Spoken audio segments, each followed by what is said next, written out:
오늘 본문에는 바리새인들이 등장하고 있습니다. 그들은 누구보다 하나님을 잘 알고 섬긴다고 말할 수 있던 사람들이었습니다. 즉 바리새인이라는 말, 그 뜻 그대로 다른 사람들과 구별되어 하나님을 경건하게 섬기는 전문적인 집단이라고 우리는 말할 수 있습니다. 그러나 놀랍게도 하나님으로부터 보냄을 받은 아들이라는 예수님을 믿거나 인정하지 않고 있었다라는 것입니다. 오히려 예수님을 제거하기 위해 엄청난 위기 속으로 몰고 가고자 하는 모습이 오늘 본문에서 등장하고 있다는 것입니다. 예수님을 처음 만났을 땐 궁금하기도 했었지만 이제는 주의 정도 단계였다면은 시간이 갈수록 예수님께서 자신들의 일을 방해하고 자신들이 힘쓰지 못하게 막는 듯한 느낌을 받으면서 그들은 예수님에 대해 더욱더 적대적으로 변하며 어떻게 하면은 예수님을 죽일까 의논하게 되는 지경에 이르렀습니다. 본문에서도 마찬가지로 그들은 예수님의 말을 어떻게 해서든지 덫을 놓아서 걸리게 만들어 로마에 대항하는 반역자로 몰고 가거나 하나님을 모독했다는 신성 모독죄로 몰고 가서 죽이려고 했던 것이 바로 바리새인들의 생각이었고 모습이었습니다. 그렇다면 이들이 가진 신앙과 삶을 통해 오늘 우리에게 무엇을 깨닫게 하고자 하시는 것일까요? 함께 살펴보며 말씀의 은혜를 충만하게 누리시기를 소망합니다. 먼저 15절에서 17절 말씀 우리 한번 같이 읽어보겠습니다. 15절에서 17절 말씀입니다. 준비되셨나요? 네, 함께 읽겠습니다. 시작. 이에 바리새인들이 가서 어떻게 하면 예수를 말의 올무에 걸리게 할까 상의하고 자기 제자들을 헤롯 당원들과 함께 예수께 보내어 말하되 선생님이여 우리가 아노니 당신은 참되시고 진리로 하나님의 도를 가르치며 아무도 꺼리는 일이 없으시니 이는 사람을 외모로 보지 아니하심이니이다. 그러면 당신의 생각에는 어떠한지 우리에게 이르소서. 가이사에게 세금을 바치는 것이 옳으니까 옳지 아니하니까 하니. 아멘. 이들이 예수님께서 한 질문, 세금을 내는 것이 옳습니까? 아니면 옳지 않습니까? 사실 간단해 보이지만 여기에는 정치와 종교적인 신념의 논쟁이 있던 당시 유대 사회 시대적 배경을 놓고 본다면은 결코 간단하다라고 우리는 말할 수가 없습니다. 당시 유대 땅은 AD 6년 이후부터 로마 지방으로 분류되었습니다. 그에 따라 인구조사가 실시되었고 로마의 인두세를 부과하게 됩니다. 인두세가 무엇인지 알고 계십니까? 인두세란 남자는 14세 이상, 여자는 12세 이상 무언가를 복잡하게 조사하지 않고 사람마다 경제 활동이나 세부담 능력에 관계없이, 즉 그 사람이 가난하건 부하건 나이가 젊건 나이가 많건 그러한 것과 관계없이 인간 존재 자체만으로도 균일하게 부과하는 세금을 의미합니다. 그 역할을 성경에서 우리가 잘 아는 인물이 감당했었는데 그 사람이 누군지 아십니까? 시옷으로 시작합니다. 네, 삭개오였습니다. 네, 세리장 삭개오입니다. 네, 그러나 유대인들로서는 당연히 내야 하는 세금으로 바라보고 있지 않았습니다. 그것은 정치적으로 보면 그저 착취에 불과한 것이었고, 종교적으로 보았을 때는 하나님 나라 백성이 왜 세상 나라에 돈을 바쳐야 하는가 굉장히 불쾌하고 굴욕적인 것으로 여기고 있었던 것입니다. 그래서 유대인들은 로마 제국에서 제시한 화폐와 달리 돈을 분리해서 사용했었는데, 정치적으로는 로마의 데나리온을 사용했다면 종교적으로는 마태복음 17장에 보시면은 예수님이 베드로에게 물고기 바다 낚시하러 갔다가 잡혀 올라오는 고기입을 열면은 돈 한 3개를 얻게 될 것인데, 그것으로 성전세를 내라고 말씀하실 때에 그 세겔이라는 돈을 유대인들은 사용하고 있었다는 것입니다. 그렇다면 왜 유대인들은 돈을 분리해서 사용했었을까요?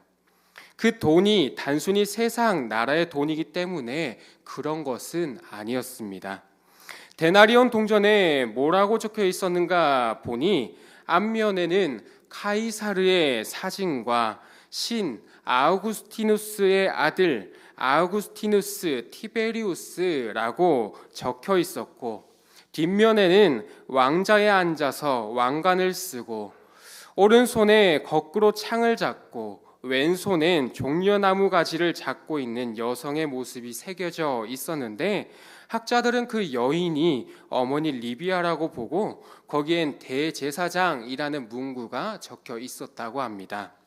다시 말씀으로 돌아오면은 이처럼 정치적이고 종교적으로 복잡한 인두세 내는 문제에 관한 것을 예수님에게 물어보고 있었던 것입니다.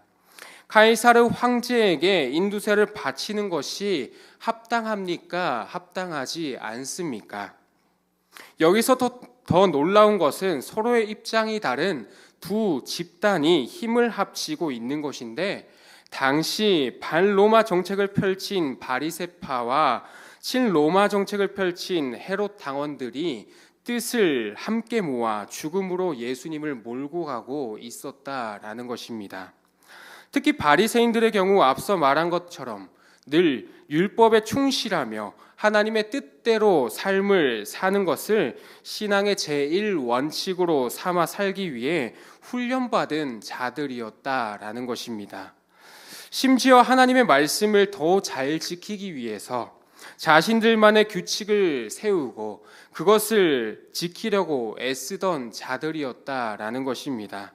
그러나 자신들의 신앙마저 버리고 헤롯 당원들과 연합하는데, 이처럼 공공의 적을 잡고자 진리를 맞서기 위해 적대 세력과 연합하는 것이 오늘날의 현실이다라는 것입니다. 16절에서 선생님, 우리는 선생님이 옳은 말씀을 하시고 가르치시는 것을 잘 알고 있습니다. 선생님은 차별하지 않으시고 늘 진실되게 하나님의 길을 가르치십니다 라고 말하고 있는데, 어떻게 보면 이들은 예수님을 가장 참되시고 거짓이 없이 진리만을 선포하시는 분이라는 사실을 인정하는 것 같습니다. 하지만 실제로는 모든 것이 위선이었다라는 것입니다. 그렇다면 여기서 만일 예수님이 그들의 질문에 합당하다라고 말씀하신다면 어떻게 될까요? 그것은 하나님만이 거룩하시고 참신이신데 로마 황제 카이사르가 거룩하고 참신이라는 것을 인정하게 되는 것이고, 카이사르가 신의 아들이라는 사실을 인정하면 곧 신성 모독죄로 종교 재판이 열리게 되는 것입니다.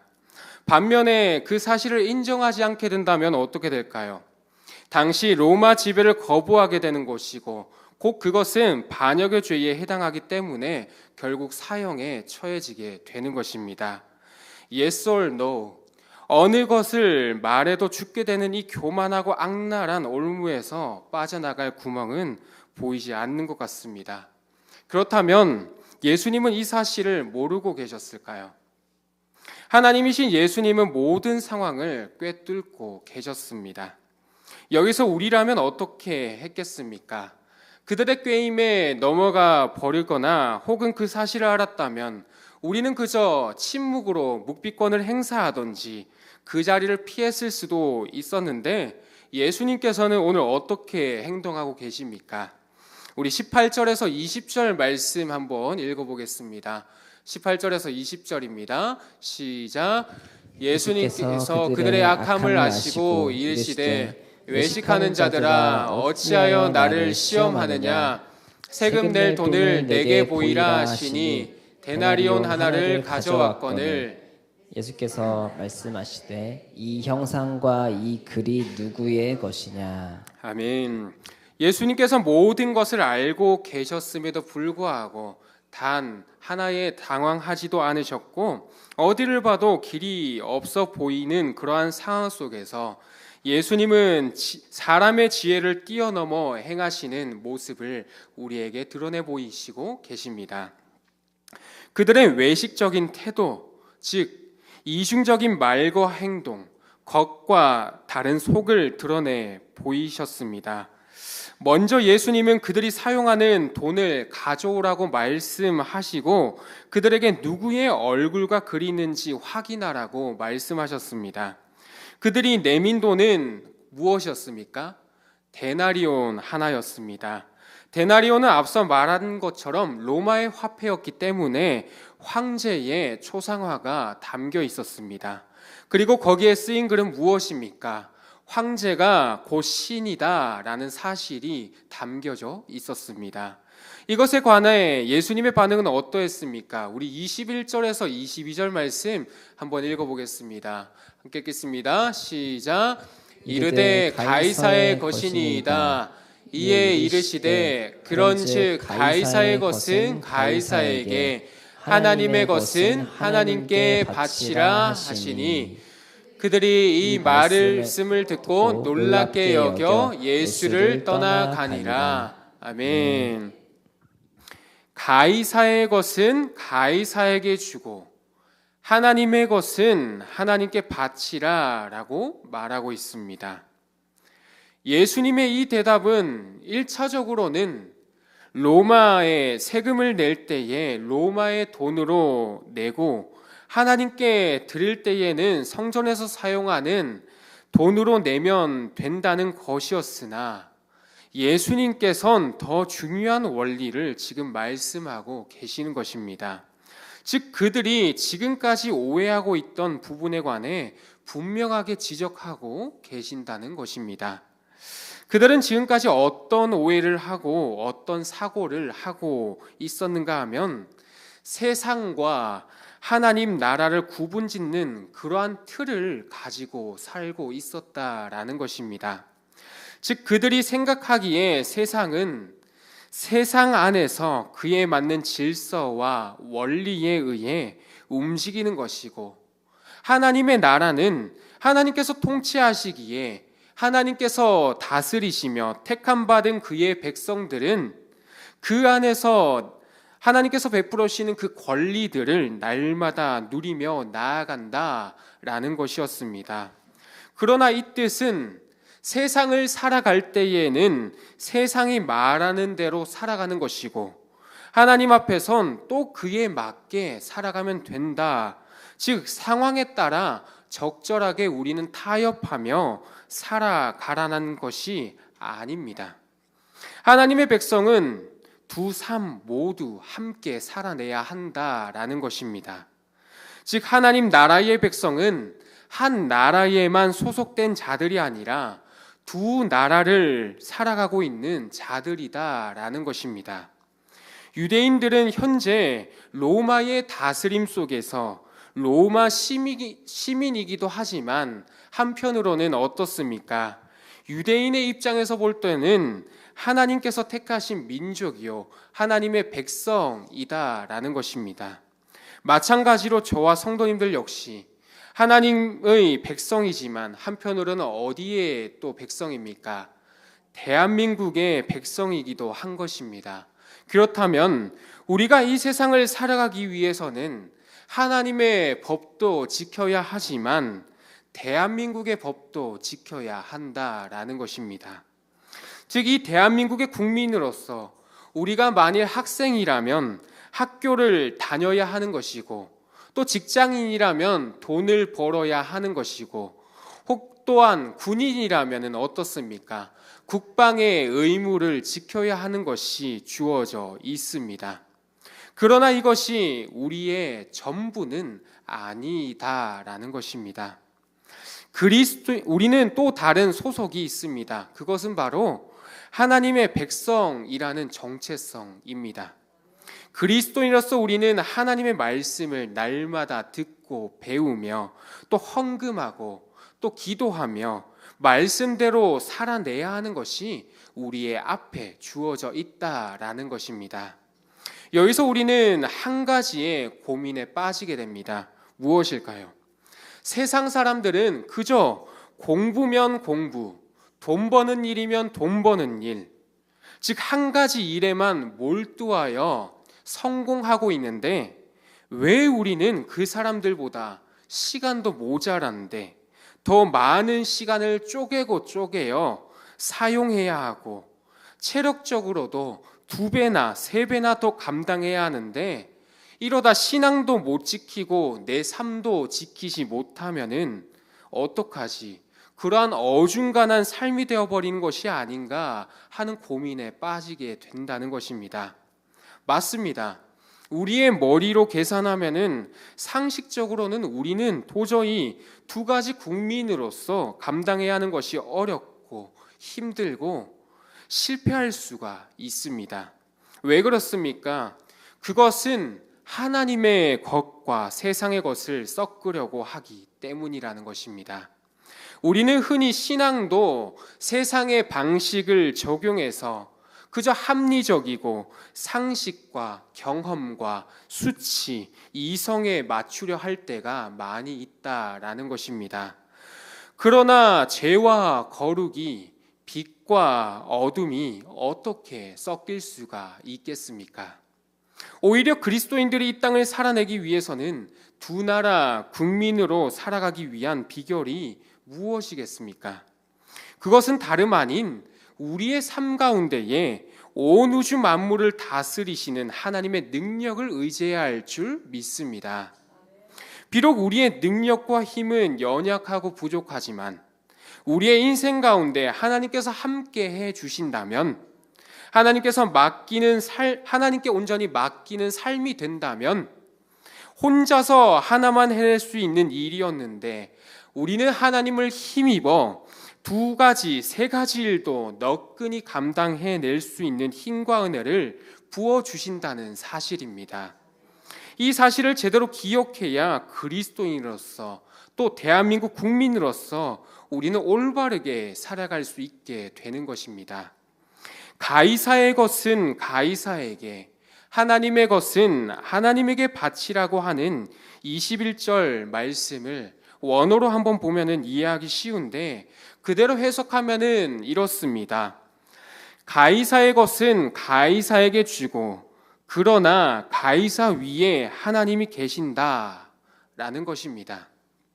여기서 우리가 기억해야 할 중요한 사실을 하나님께서는 보게 하고 계시는데, 첫째는 하나님께서는 이 세상 왕들이나 통치자들에게 권력을 빌려주셨다라는 것입니다. 비록 세상의 통치자가 하나님을 알지 못하고 인정하지 않고 자기 마음대로 정책을 펼쳐 간다 할지라도 하나님께서는 온 우주 만물을 다스리시는 통치자이시기 때문에 하나님께서는 세상의 권세와 지위를 허락해 주셨다라는 것입니다. 이 부분에 관해서 바울이 로마서를 통해 가르친 적이 있는데 로마서 13장 1절에서 7절까지 말씀인데 함께 우리 읽어보도록 하겠습니다. 함께 읽겠습니다. 시작. 각 사람은 위에 있는 권세들에게 복종하라. 권세는 하나님으로부터 나지 않음이 없나니 모든 권세는 다 하나님께서 정하신 바라. 그러므로 권세를 거스르는 자는 하나님의 명을 거스름이니 거스르는 자들은 심판을 자취하리라. 다스리는 자들은 선한 일에 대하여 두려움이 되지 않고 악한 일에 대하여 되나니 내가 권세를 두려워하지 아니하려느냐. 선을 행하라. 그리하면 그에게 칭찬을 받으리라. 그는 하나님의 사역자가 되어 내게 선을 베푸는 자니라. 그러나 내가 악을 행하거든 두려워하라.